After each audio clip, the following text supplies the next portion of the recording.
The champagne glass tilted in Anita Carter's hand, and she knew something was wrong.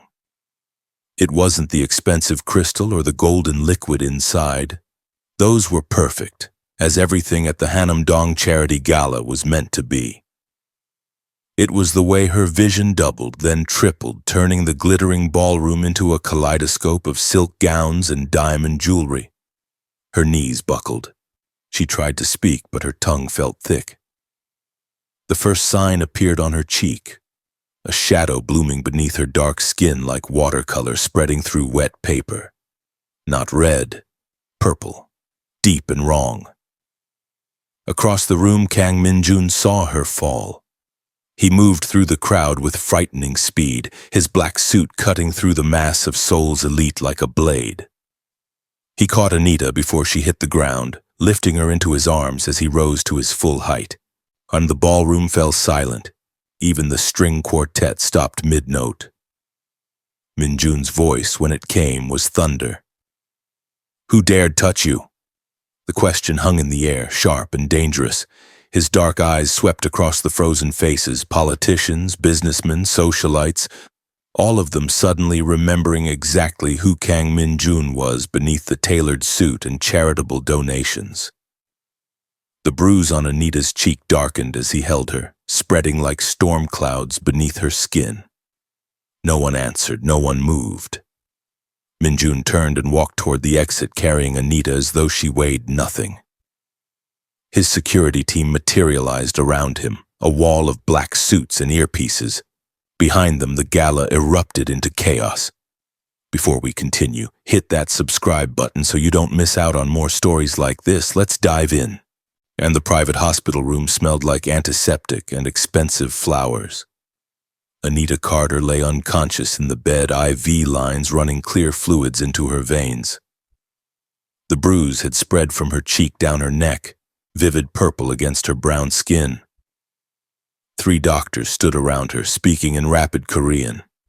Min-jun sat in the corner, perfectly still. He hadn't changed his clothes. Anita's blood, just a small amount from when her nose had bled, still marked his shoulder.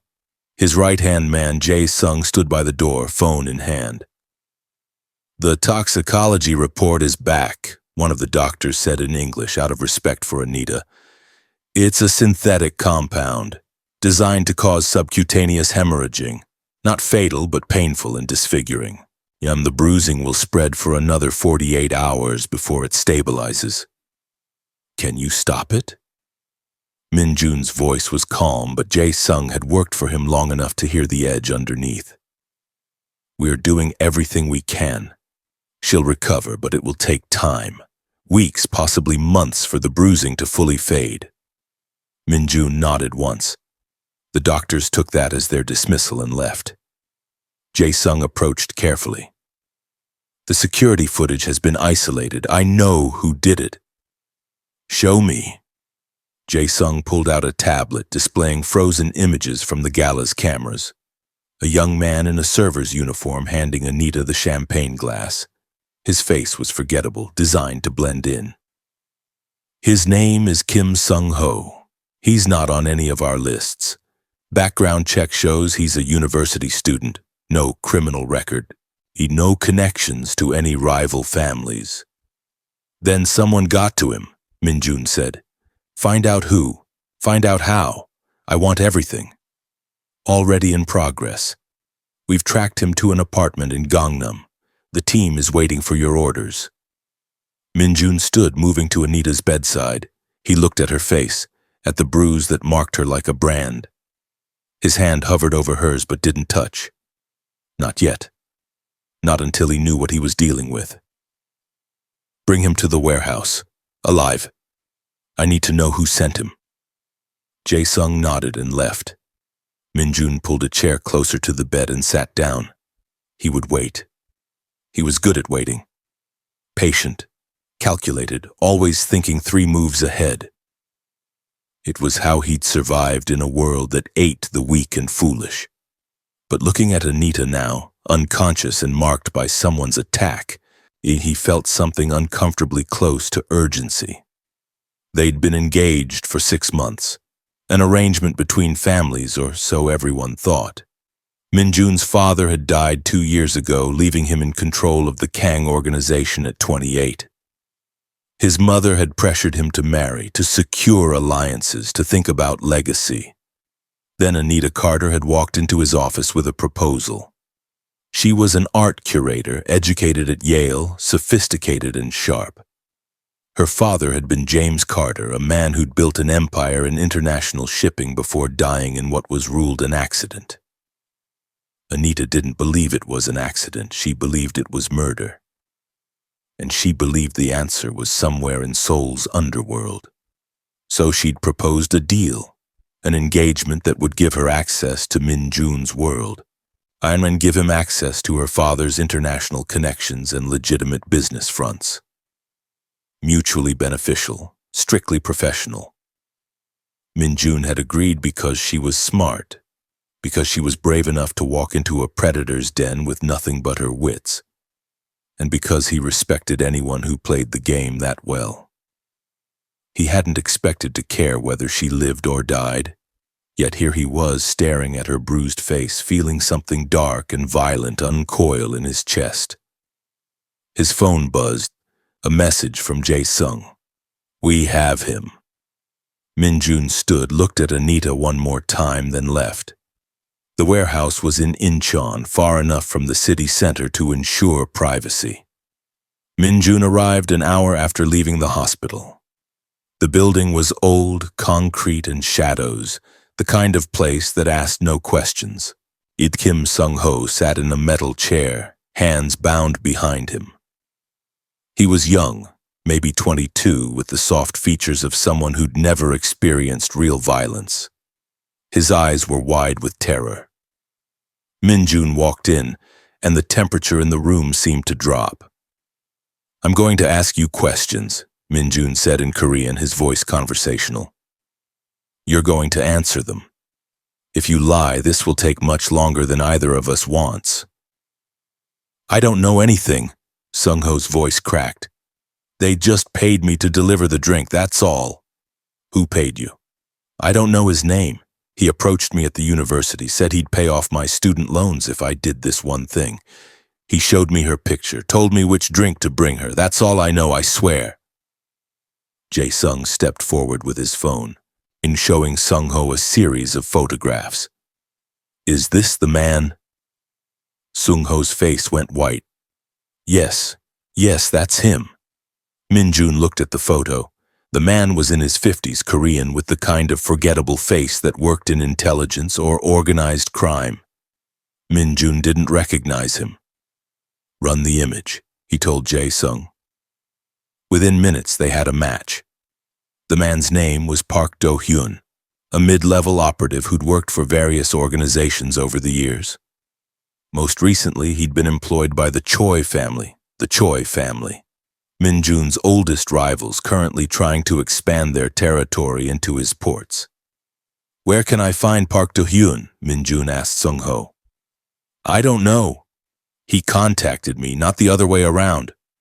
Min-jun studied the young man's face. Fear was honest.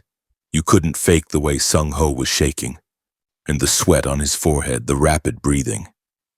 He was telling the truth. "Let him go," Min-jun said. Jae-sung looked surprised but didn't question it. He cut Sung-ho's bonds. The student stumbled to his feet. "If you speak about this to anyone," Min-jun said quietly, "I will know.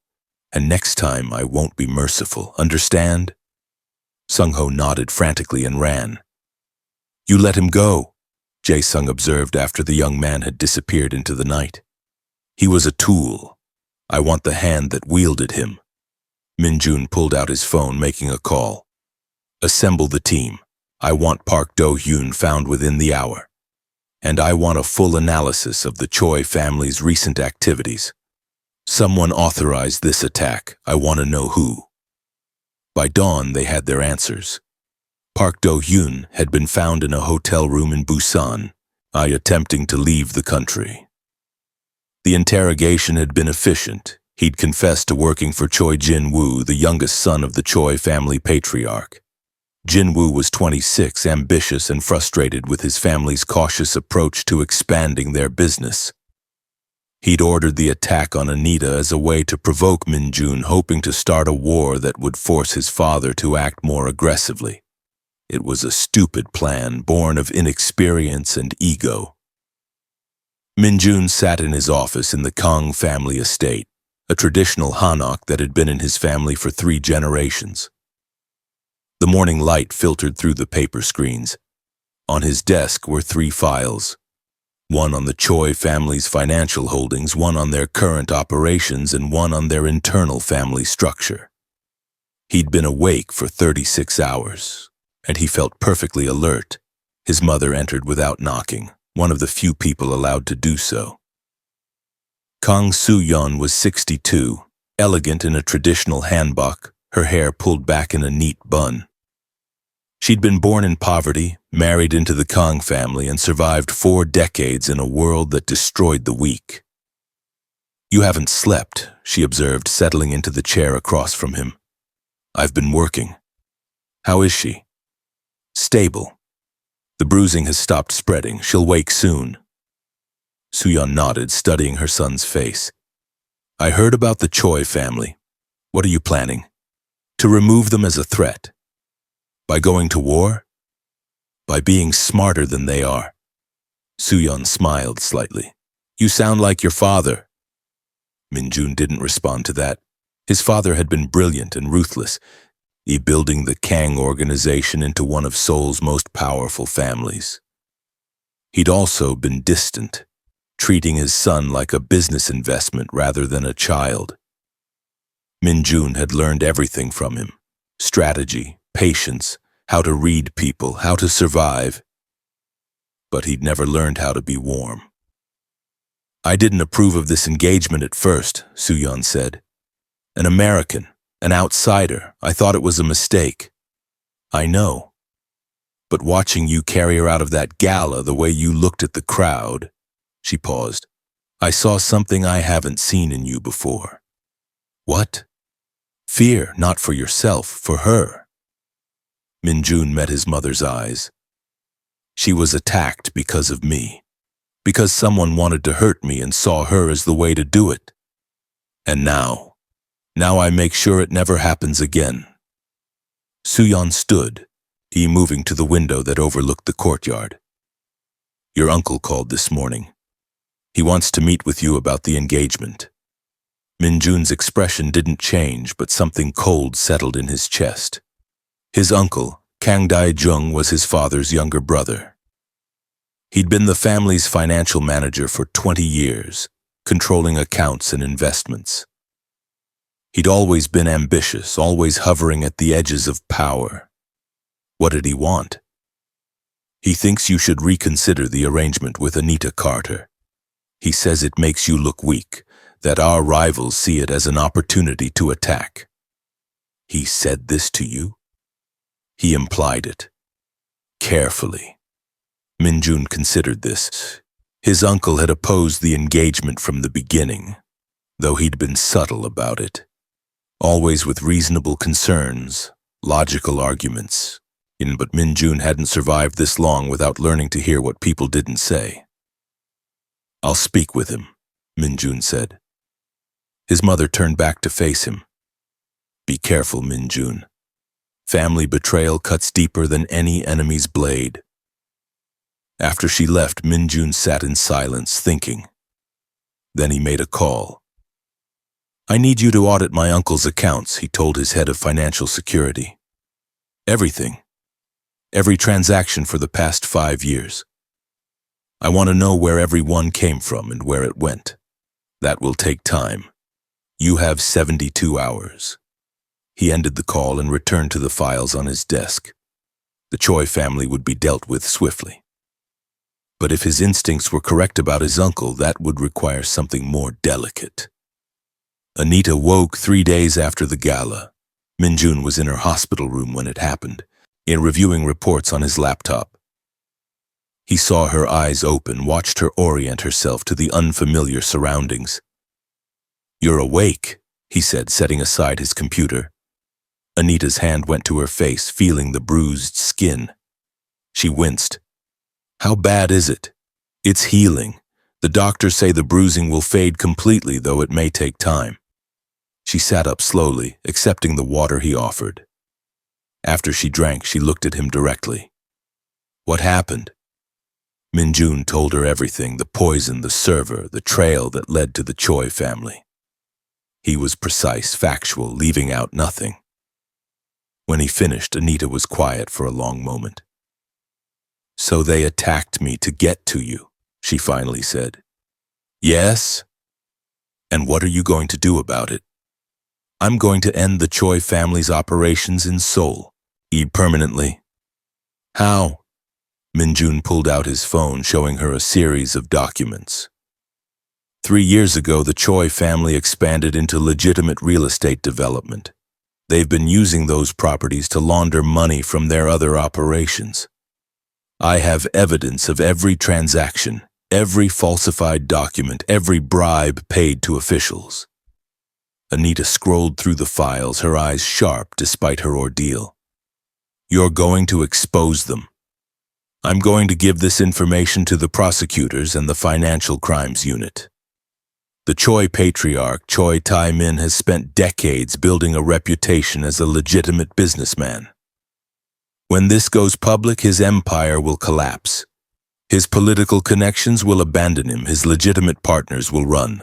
You and his criminal operations will be vulnerable. And then I'll absorb what's worth taking and destroy the rest. Anita handed back the phone. That's not revenge, that's chess. Revenge is expensive and unpredictable. This is efficient. She studied his face, and Min-jun had the uncomfortable feeling that she was seeing more than he intended to show. You've been here the whole time, haven't you? In this hospital. I've had work to do. This was a convenient location. Min-jun? She said his name with a slight smile. You're not a good liar. Before he could respond, the door opened. Jae-sung entered, looking apologetic. I'm sorry to interrupt, but we have a situation. Your uncle is downstairs. He's demanding to see Miss Carter. Min-jun stood. Tell him I'll meet him in the lobby. He says he won't leave until he speaks with her directly. Anita swung her legs out of bed, ignoring Min-jun's immediate look of disapproval. Then let him come up. I'd like to meet this uncle of yours. You're still recovering. I'm bruised, not broken, and if he's going to be family, I might as well meet him now. Min-jun hesitated, then nodded to Jae-sung. Send him up, but stay close. Kang Dae-jung entered the room 5 minutes later. He was 58, shorter than Min-jun, with silver threading through his black hair. He wore an expensive suit and carried himself with the confidence of someone who'd never been told no. His eyes went immediately to Anita, and something flickered across his face. Distaste, quickly hidden. Miss Carter, he said in English, his accent thick but understandable. I'm relieved to see you're recovering. This attack was a terrible thing. Thank you, Anita said, her voice neutral. Dae-jung turned to Min-jun. We need to discuss this situation, privately. Anything you need to say, you can say here. His uncle's jaw tightened. Very well. This engagement was a mistake from the beginning. Now it's become dangerous. The Choi family attacked Miss Carter because they see her as your weakness. Other families will do the same. For her safety and yours, this arrangement should end. No, Min-jun said simply. You're not thinking clearly. You're letting emotion cloud your judgment. I'm thinking perfectly clearly. The engagement continues. Dae-jung's face reddened. The family council will not support this. Your mother may indulge you, but the other uncles and cousins will see this for what it is, a liability that endangers us all. Then they can voice their concerns at the next meeting. Until then, my decision stands. You're being a fool, Min-jun. This woman is my fiancé, Min-jun interrupted, his voice dropping to something dangerously quiet. And you will speak of her with respect or you will leave. The room went silent. Dae-jung looked between Min-jun and Anita, his expression hardening. I see. You've made your choice. I hope you don't regret it. He left without another word. After he was gone, Anita spoke. He really doesn't like me. He doesn't like anyone who threatens his position in the family. Min-jun moved to the window, looking out at the Seoul skyline. My father gave him significant power over the family's finances. When I took over, I didn't remove him because he's competent and he's family. But I'm beginning to think that was a mistake. You think he's stealing from you. It wasn't a question. Min-jun glanced back at her. You picked up on that quickly. He has the look of a man protecting something, and the way he pushed so hard for the engagement to end. She paused. If I'm gone, does someone else take my place? Someone he chooses? Possibly. And would that someone give him access to new resources, new connections? Min-jun smiled slightly. It was the first time Anita had seen that expression, and it transformed his face into something both attractive and dangerous. You're very good at this. I learned from the best. My father taught me that in business you always watch who benefits when things change. Her expression sobered. Yet he also taught me that family betrayal is the worst kind, because you never see it coming. I see it coming. Then what are you going to do about it? The same thing I'm doing about the Choi family. I'm going to be patient, gather evidence, and when the moment is right, I'll act. He turned fully to face her. But first, we need to deal with the immediate threat. The Choi family knows the attack failed. They'll be expecting retaliation. I need to move before they can prepare. When? Tomorrow. The evidence goes to the prosecutors tomorrow morning. By evening, the news will break. By the end of the week, Choi Tae-min will be arrested. Anita nodded slowly. And his son, the one who ordered the attack? Choi Jin-woo is currently in Japan thinking he's safe. He's not. I have people there who will ensure he faces consequences for what he did to you. What kind of consequences? Min-jun met her eyes. The kind that don't involve me directly but send a very clear message about what happens to people who touch what's mine. The possessiveness in his tone should have bothered her. Instead, Anita felt something warm settle in her chest. She'd spent 6 months in a professional arrangement with this man, maintaining careful distance, keeping everything transactional. But lying in this hospital bed, wearing the bruises meant to humiliate them both, she realized the distance had been an illusion. I'm not actually yours, she said softly. No, Min-jun agreed him, but they don't know that, and right now the illusion is what matters. He was right, of course. In their world, perception was everything. But Anita wondered if the illusion was starting to feel a little too real. The next morning, prosecutors across Seoul received anonymous packages containing detailed financial records of the Choi family's operations. By noon, 3 judges had signed warrants. By evening, the news was everywhere. Min-jun watched the coverage from his office, Jae-sung standing beside him. Choi Tae-min was arrested an hour ago, Jae-sung reported. His lawyers are already screaming about illegal evidence and procedural violations, but the prosecutors have enough to hold him. The stock prices of his legitimate companies are dropping fast. His partners are distancing themselves. And Jin-woo? Still in Tokyo. But he's scared. He's made 6 calls to his father's lawyers in the past 2 hours. Good, let him be scared. In 3 days, information about his specific role in the attack on Anita will leak to the Japanese authorities. They'll deport him back to Korea, where he'll face charges for attempted murder. The Choi family still has resources. They might try to retaliate. They might, but they're fractured now. Taemin's arrest has created a power vacuum. His other sons will fight among themselves for control. By the time they realize what's happening, I'll have absorbed their port operations and their shipping contracts. Min-jun's phone rang. His mother. Turn on channel 7, Soo-yeon said without preamble. He switched channels. A news anchor was discussing the Choi family scandal, but that wasn't what had caught his mother's attention, and in the corner of the screen was a smaller story. A shipping company owned by James Carter's estate had just announced a major expansion into Asian markets, with their primary partner listed as the Kang organization. Min-jun smiled. Anita had been busy. She's moving her father's assets into alignment with yours, Soo-yeon observed. That's a significant statement. It's strategic. With the Choi family weakened, we need to show strength and stability. It's also personal, Min-jun. She's tying her future to yours in a very public way. He didn't respond to that. After his mother ended the call, he sat thinking about Anita Carter, about the bruise still fading on her cheek, about the way she'd looked at him in the hospital room. This was supposed to be simple, an arrangement, mutually beneficial, but nothing about Anita Carter had ever been simple. His phone buzzed with a message from his financial security team. They'd completed the audit of his uncle's accounts. The report was attached.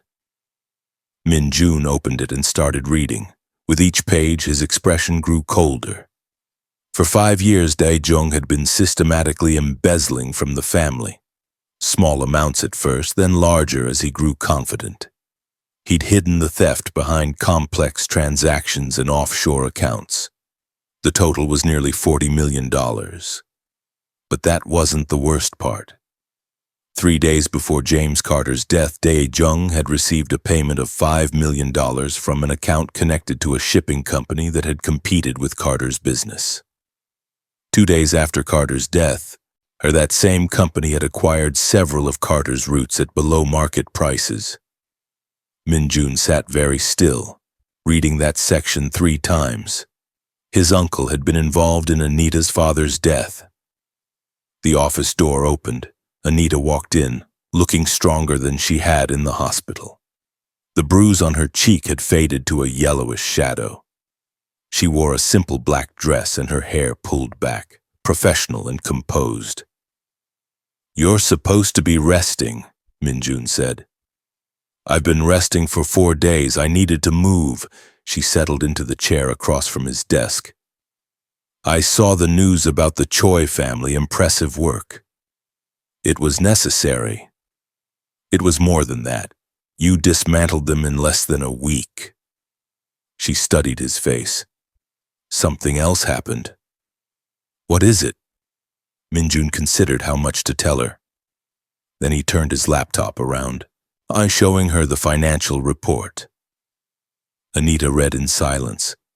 He watched her process the information, saw the moment she reached the section about her father. Her hands tightened on the edge of the desk, but her expression remained controlled. "Your uncle helped kill my father," she said quietly. "It appears so. He received payment around the time of your father's death, and the money came from one of your father's competitors. I need to investigate further to confirm the connection, but the timing is suspicious." Anita was very still. "What are you going to do?" "That depends on what you want." She looked up at him. "What I want?" "Your father was murdered. You came to Seoul looking for answers. Now you have them, or at least the beginning of them. The question is what you want to do with that information."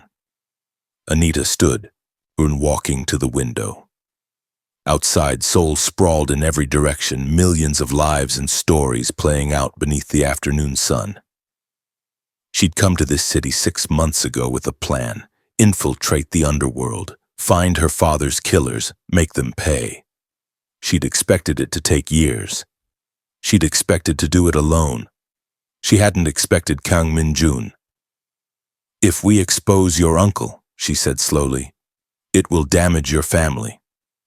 The other members will question your leadership. Your rivals will see it as weakness. Yes, but if we don't expose him, he continues to steal from you. and he gets away with murdering my father. Yes. She turned back to face him. Why are you giving me this choice? Because it's your choice to make. This is about your father. It's about your family too. Your uncle, your organization. I'm an outsider, Min-jun. I shouldn't have a say in how you handle this. He stood, moving around the desk to stand in front of her. They were close enough that she had to tilt her head back slightly to meet his eyes. You stopped being an outsider the moment someone tried to hurt you to get to me, he said. What happens next affects both of us, so we decide together. Anita searched his face, looking for any sign that this was manipulation, strategy, another move in the game they'd been playing. But all she saw was honesty, and something that might have been respect. I want justice for my father, she said. But I want it done right, not in a way that destroys you in the process. Then we'll be careful. We'll gather more evidence, build a case that's airtight, and when the time is right, we'll present it to the family council. My uncle will be removed from his position and required to return what he stole. If the evidence proves he was involved in your father's death, I'll turn him over to the authorities. You do that? Give up your own uncle? He stopped being family when he stole from us, when he took payment for murder. Min-jun's voice was matter-of-fact, but there was steel underneath. Family is supposed to mean loyalty, protection. He violated that. The consequences are his own doing. Anita nodded slowly. All right, we do it carefully, we do it right. Agreed. She started to turn away, but Min-jun caught her hand. She looked down at their joined hands, then back up at his face. I should have protected you better, he said. At the gala. This shouldn't have happened. You can't control everything, Min-jun. You're not responsible for what they did. I'm responsible for everything that happens in my world, and you're part of my world now. Am I? Or is this still just an arrangement? The question hung between them. Min-jun didn't release her hand. I don't know, he admitted. 6 months ago, this was strategy. An alliance that benefited both of us. But watching you in that hospital, seeing that bruise on your face, knowing someone hurt you... He paused. It felt personal in a way I didn't expect. What are you saying? I'm saying maybe we should stop pretending this is just business. Anita's heart was doing something complicated in her chest. She'd built walls around herself after her father's death, focused entirely on the mission of finding his killers. She hadn't allowed herself to feel anything else. It hadn't allowed herself to see Kang Min-jun as anything more than a means to an end. But he'd held her when she fell. He'd stayed by her bedside. He'd given her a choice about his own uncle. He'd treated her like an equal, a partner, something more than a strategic asset. If this becomes real, she said carefully, it changes everything. The risks, the expectations, the way people see us. I know. Your family will hate it. Your mother might accept me eventually, but the others? Your uncle isn't the only one who sees me as an outsider.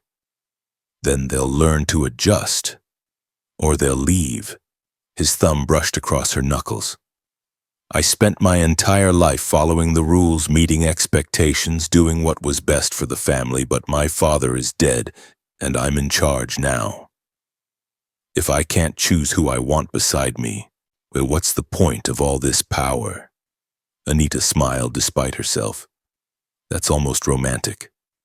Almost? You're still talking about power and control. I'm a realist, but I'm also standing here telling you that I want this to be real. That's more honesty than I usually offer anyone. She squeezed his hand. Give me time. I need to think about what this means, what I'm willing to risk. Take all the time you need, but know that my decision is already made. He released her hand and stepped back, giving her space. Anita felt the loss of that contact more than she wanted to admit. I should go, she said. I have a meeting with my father's estate lawyers this afternoon. The expansion into Asian markets needs to be finalized. I'll have Jae-sung drive you. I can take a car service.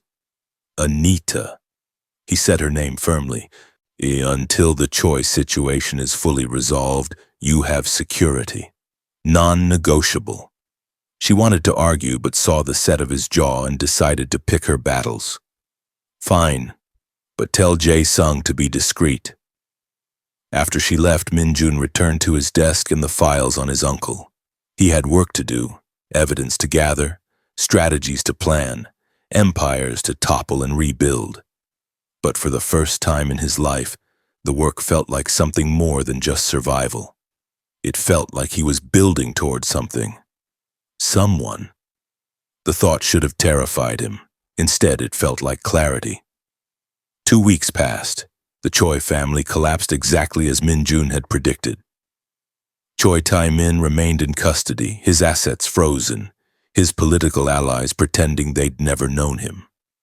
His sons fought among themselves, fracturing the organization from within. Choi Jin-woo was deported from Japan and arrested at the airport in Seoul, charged with attempted murder. The news coverage was brutal and relentless. The Choi name, once synonymous with power and influence, became associated with corruption and violence. Min-jun absorbed their port operations, their shipping contracts, and 3 of their legitimate businesses. He did it methodically, legally, using front companies and careful negotiations. By the time the Choi family realized the extent of their losses, it was too late to stop it. Meanwhile, the investigation into Dae-jung continued quietly. Min-jun had assigned his best people to trace every transaction, every connection. What they found was worse than he'd imagined. His uncle hadn't just been involved in James Carter's death, he'd orchestrated it. He'd approached Carter's competitors with the idea, arranged for the accident that killed him, and collected payment for the service. Then he'd used that money to invest in his own secret business ventures, building a parallel empire that existed in the shadows of the Kang family operations. When Min-jun presented the evidence to his mother, she was silent for a long time. "Your father suspected something," she finally said. Years ago, he mentioned that Dae-jung was ambitious in ways that worried him. But they were brothers. He wanted to believe the best. Belief doesn't change facts. No, it doesn't. Soo-yeon looked at her son. "What will you do?" "Call a family council. Present the evidence. Let them decide his fate. They'll want him removed, possibly exiled. That's for them to decide. But he won't remain in this family with access to our resources. That ends now." The family council met in the main hall of the Kang estate. 23 members of the extended family gathered, uncles, aunts, cousins, all of them with some stake in the organization's success. They sat around a long table, traditional and modern family members mixing in an uneasy balance. Dae-jung sat near the head of the table, confident as always. He didn't know why the meeting had been called. Min-jun had kept the investigation completely confidential. Min-jun stood at the head of the table, his mother on his right. He'd invited Anita to attend, and she sat further down, an observer, but also a presence. Several family members had looked at her with curiosity or disapproval, but no one had challenged her right to be there. "To thank you for coming," Min-jun began in Korean. "I've called this meeting to address a matter of family security and trust." He laid out the evidence methodically. Financial records, transaction histories, communications between Dae-jung and the shipping company. The timeline of James Carter's death, every piece carefully documented, impossible to dispute. The room grew colder with each revelation. When Min-jun finished, Dae-jung's face was ashen. "This is fabricated. My nephew is trying to remove me because I opposed his engagement." "The evidence speaks for itself," Min-jun interrupted. "Every document can be verified, every transaction traced. You stole from this family for 5 years. You participated in the murder of James Carter, and you did it all while pretending to serve our interests. One of the older uncles spoke up. If this is true, this is a betrayal beyond measure. It is true, Suyon said quietly. I've reviewed every document myself. Another council member, a cousin who managed their legitimate businesses, looked at Dae-jung with disgust. How could you? The family trusted you. Dae-jung stood abruptly. I built those investments. I made that money. Your father gave me scraps while he built an empire. I deserved more. You deserved what you earned through loyalty, Min-jun said. Instead, you stole. You murdered. You betrayed everything this family stands for. The vote was unanimous. Dae-jung would be removed from all positions, required to return every stolen dollar, and exiled from the family. He would also be turned over to the authorities to face charges for his role in James Carter's murder. As security escorted Dae-jung from the hall, he looked at Anita with pure hatred. This is your doing. You poisoned him against his own blood. No, Anita said calmly. You did that yourself. After he was gone, the council discussed next steps, restructuring financial oversight, improving security, preventing future betrayals. Min-jun let them talk, contributing when necessary, but mostly observing. When the meeting finally ended, Anita found him in the courtyard garden.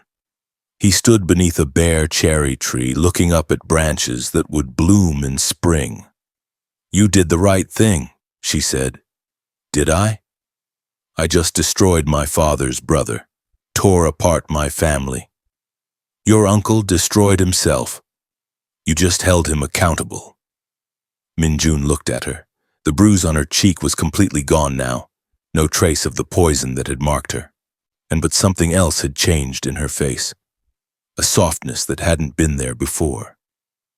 Your father can rest now, he said. You have your justice. We have our justice. You helped me get this. I couldn't have done it without you. So what happens next? Your mission is complete. You could go back to New York, return to your life. Anita stepped closer. I could, but I don't want to. Why not? Because somewhere in the past 6 months, this stopped being about my father and started being about something else. She reached for his hand, lacing their fingers together. Started being about us. Min-jun pulled her closer, his other hand cupping her face where the bruise had been. You're certain? This world is dangerous. Today proved that. It will always be dangerous. I'm certain. I didn't come to Seoul looking for love. I came looking for revenge, but I found both. And I'm choosing to stay. He smiled then, genuinely, the expression transforming his usually serious face. Then we should probably make this engagement real. Are you proposing properly this time? No, we've never done anything properly. Why start now? Anita laughed, and the sound carried across the quiet garden. Fair point. They stood together in the fading afternoon light, two people from different worlds who'd found something unexpected in the space between revenge and redemption. Seoul sprawled around them, vast and complicated and full of both danger and possibility. 6 months ago, Anita Carter had walked into Kang Min-jun's office with a plan to use him to find her father's killer. Now she stood in his family's garden, hand in hand with the man who'd helped her find justice and had somehow also found a place in her carefully guarded heart. What are you thinking? Min-jun asked. That my father would have liked you. He always respected people who played the long game. And your mother? She would have been terrified of you. But she also would have seen that you make me happy. Do I? Make you happy? Anita looked up at him, at this complicated man who commanded an empire but had sat by her hospital bed for days, who'd given her justice for her father even though it cost him his uncle, who'd somehow become essential to her in ways she was still discovering. Yes, she said simply. You do. Over the following months, the Kang organization grew stronger. The Choi family's former territory was absorbed and legitimized. Anita's expansion of her father's business created new opportunities, new connections between East and West. Min-jun's leadership was unchallenged, his reputation enhanced by how decisively he'd handled both external enemies and internal betrayal. The family slowly accepted Anita, some because they genuinely came to respect her intelligence and strength, others because Min-jun made it clear that accepting her was non-negotiable. Either way, she became part of the fabric of the Kang family. Soo-yeon became particularly close to her, teaching her the subtle politics of Korean family life, sharing stories of her own difficult early years in the family. They formed an alliance of women who'd come from outside and survived. The engagement became real in every sense. No more pretending, no more strategy. Just two people learning to build something together while navigating a world that offered no guarantees. On the anniversary of the gala attack, Min-jun took Anita back to the same venue. It had been renovated since the scandal, trying to shake off the reputation of being where the Choi family's fall began. They walked through the ballroom, now empty and quiet. "Why did you want to come here?" Anita asked. "Because this is where everything changed, where someone tried to hurt you and I realized that our arrangement had become something more." He stopped in the spot where she'd collapsed. "I want to replace that memory with a better one." From his pocket, he pulled out a small box. Inside was a ring, not the strategic piece of jewelry they'd chosen for the original fake engagement, but something new. A black diamond, unusual and beautiful. "Anita Carter, will you marry me? Not for strategy, not for business, but because I love you and I can't imagine building this life with anyone else." Anita felt tears prick her eyes, something that rarely happened, but this moment deserved it. "Yes. Absolutely yes." He slipped the ring onto her finger, and this time, when they were close, it wasn't strategy or arrangement. It was real. "I love you too," she said. "Even though you're a mafia boss and my life has become extremely complicated. Especially because I'm a mafia boss and your life has become extremely complicated," he corrected with a slight smile.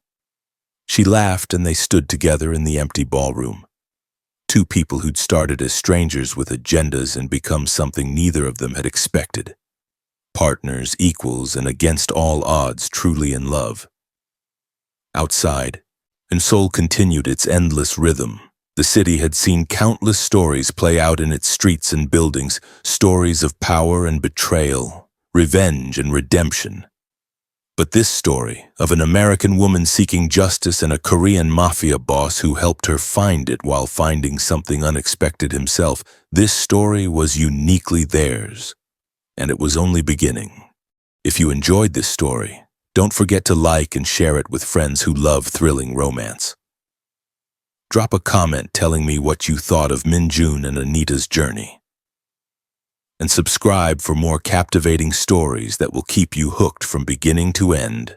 Until next time, keep dreaming, keep believing in unexpected love stories.